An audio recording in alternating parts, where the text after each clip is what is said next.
Good morning students, welcome to my new lecture of engineering drawing. आज हम लोग 2017 दिसंबर में आए हुए ऑब्जेक्टिव क्वेश्चन को डिस्कस करेंगे। हर एक क्वेश्चन में आपको 2 से 3 सेकंड का टाइम दिया जाएगा। उसमें आपको राइट आंसर सोचकर उसका कमेंट बॉक्स में कमेंट करना है, जिससे आप अपने आप को जज कर पाओगे कि आपने वो आंसर सही सोचा है या रॉन्ग सोचा है। और लास्ट में फिर ओवरऑल आप देख लोगे कि 20 आउट ऑफ कितने क्वेश्चन आपने सही किया है। तो लेक्चर को शुरू करते हैं। लेक्चर को देखने के बाद लाइक और शेयर ज़रूर कीजिएगा और चैनल को सब्सक्राइब भी ज़रूर कीजिएगा। फर्स्ट क्वेश्चन देखते हैं।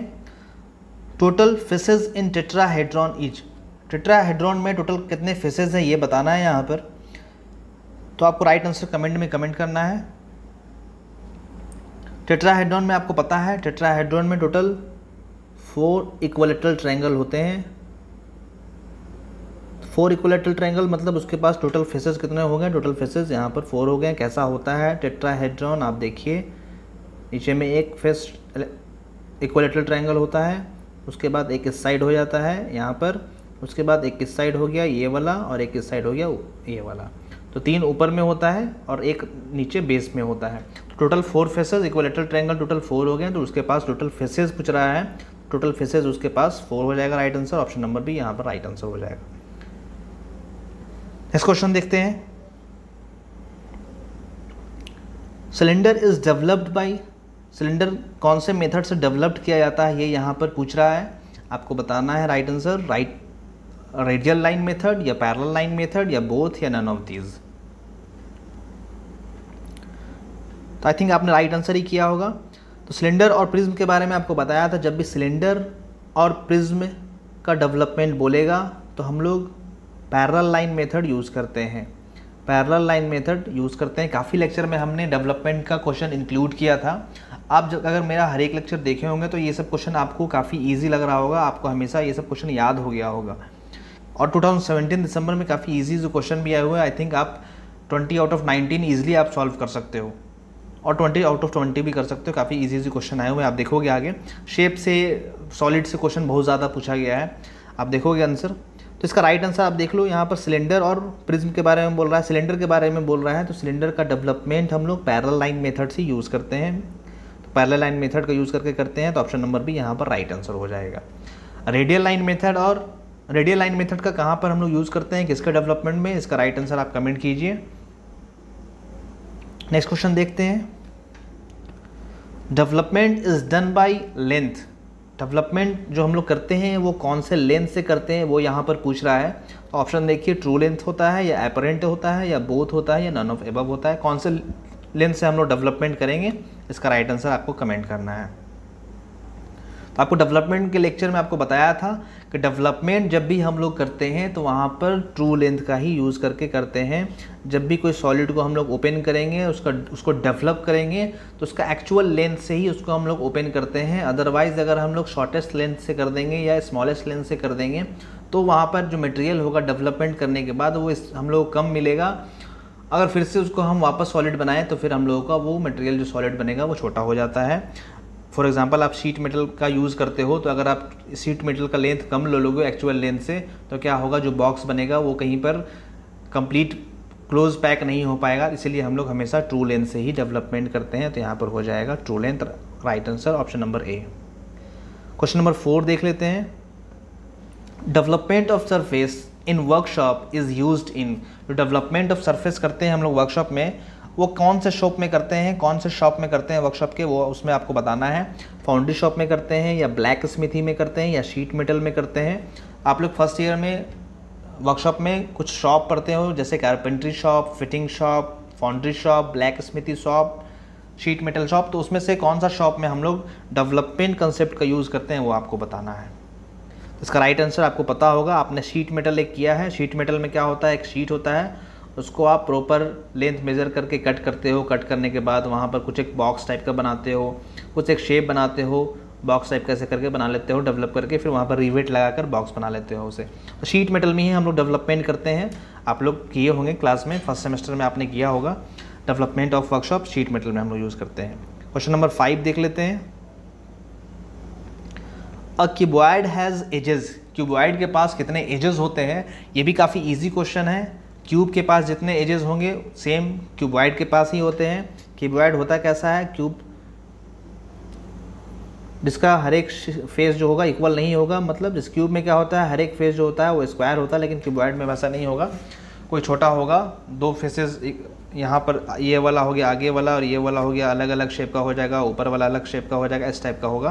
तो क्यूबॉइड के पास आप देख लो एजेस कितने होते हैं, ऊपर में आप काउंट कर लो 1 2 3 4, नीचे में कर लो 5 6 7 8 और 4 वर्टिकल यहाँ पर है, तो 8 और 4 हो गया 12, टोटल 12 एजेस होगा। जितना क्यूब में होता है उतना ही हमारा क्यूबॉइड में भी होता है, टोटल 12 एजेस क्यूबॉइड के केस में हो जाएगा।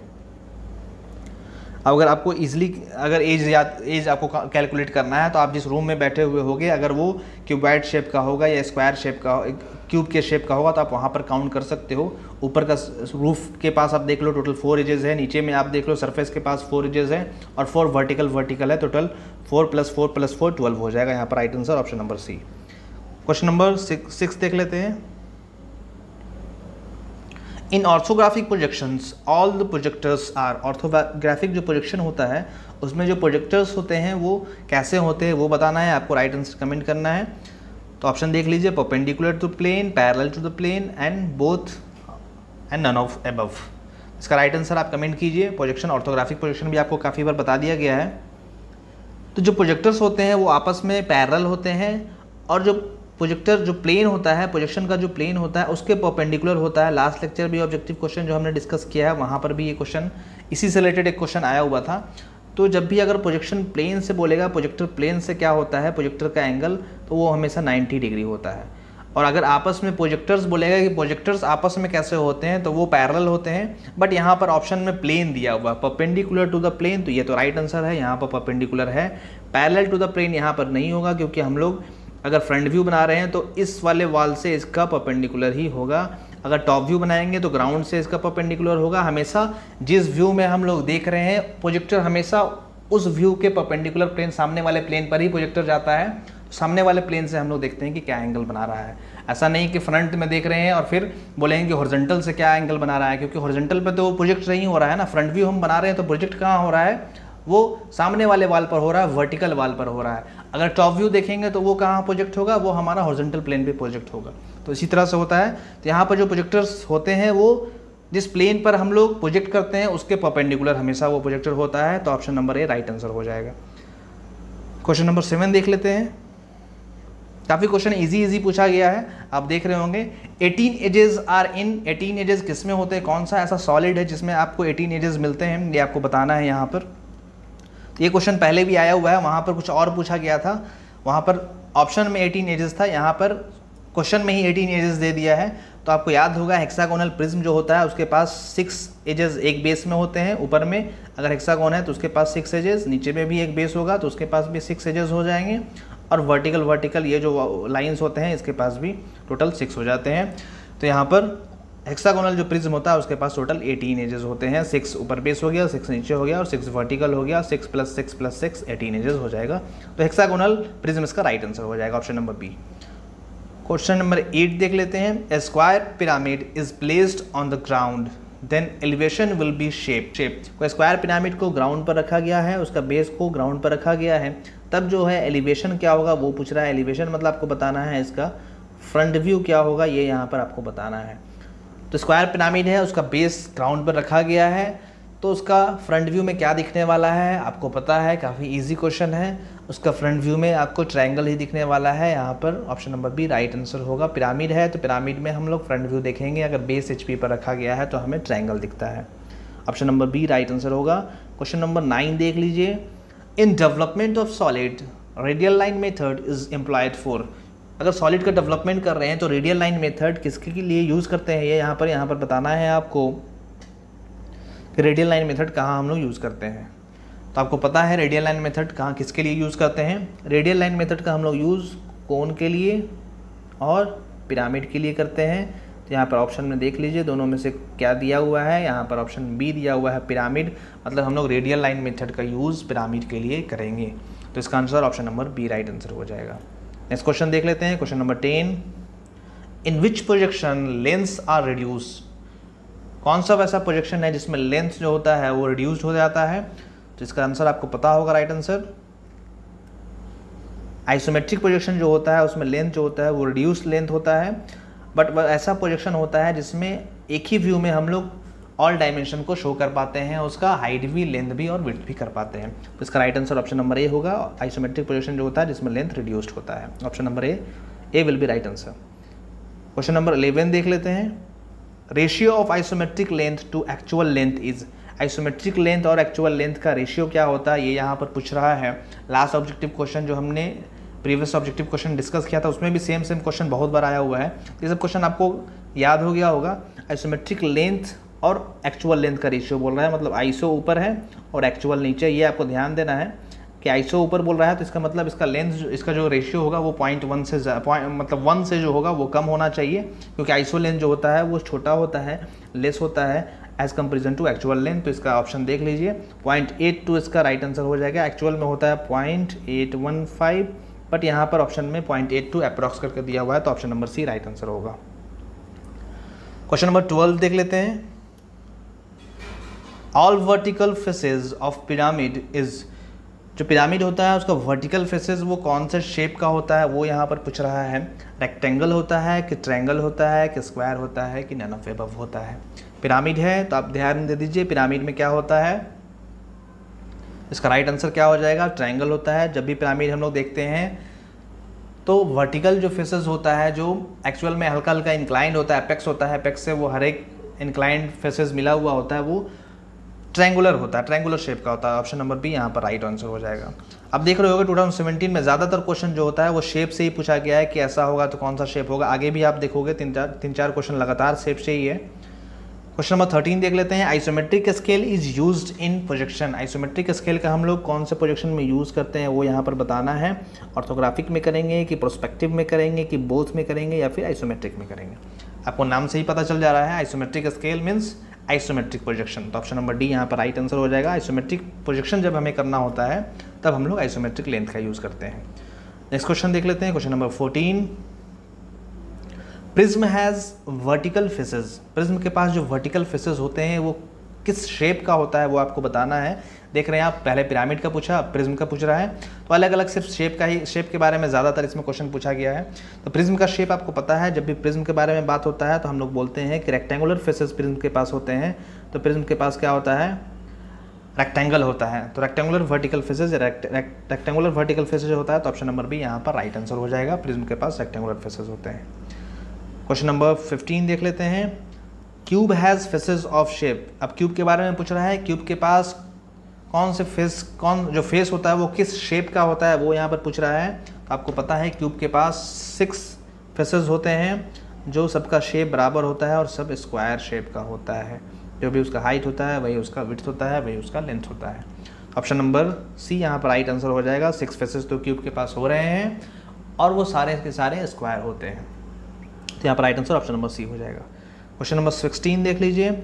All vertical faces of triangular prism are, यहाँ पे भी शेप के बारे में बोल रहा है। ट्रायंगुलर प्रिज्म है तो उसका वर्टिकल फेसेस जो होगा वो कौन से शेप का होता है। तो ट्रायंगुलर प्रिज्म आ गया, प्रिज्म मतलब रेक्टेंगुलर फेसेस, भले ही वो ट्रायंगुलर है मतलब उसका बेस का शेप ट्रायंगुलर होगा, लेकिन उसका जो वर्टिकल फेसेस होगा वो रेक्टेंगल का शेप का ही होने वाला है। कैसा होता है, आप अगर 3D में इसको बनाने की कोशिश करोगे तो ऐसे करके आप बना सकते हो, इसको ऐसे, इसको ऐसे, इसको ऐसे। यही हो गया हमारा ट्रायंगुलर फेसेस, ट्रायंगुलर प्रिज्म हो गया। इसका वर्टिकल फेसेस आप देख लो कैसा है। एक फेस ये इधर दिख रहा है आपको, तो एक फेस रेक्टेंगुलर है, इधर भी रेक्टेंगुलर है और बैक साइड का भी रेक्टेंगुलर है।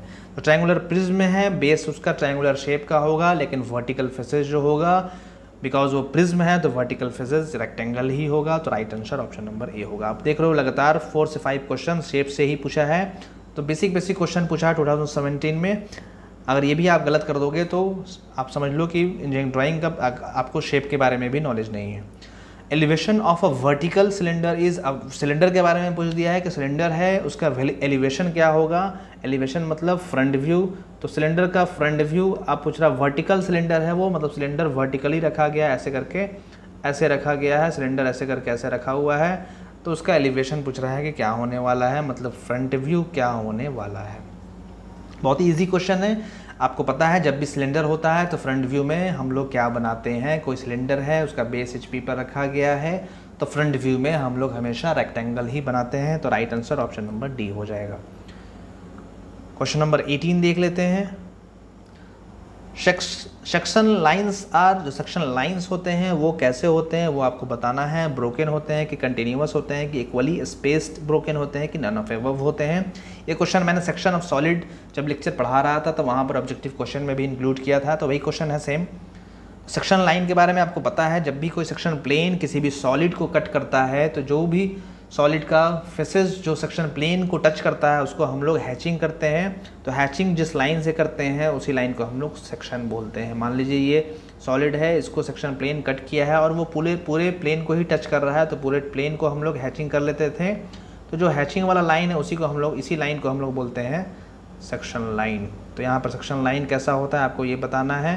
तो यहाँ पर दिख रहा होगा सेक्शन लाइन जो है वो कंटिन्यूअस है और इक्वली स्पेस्ड है।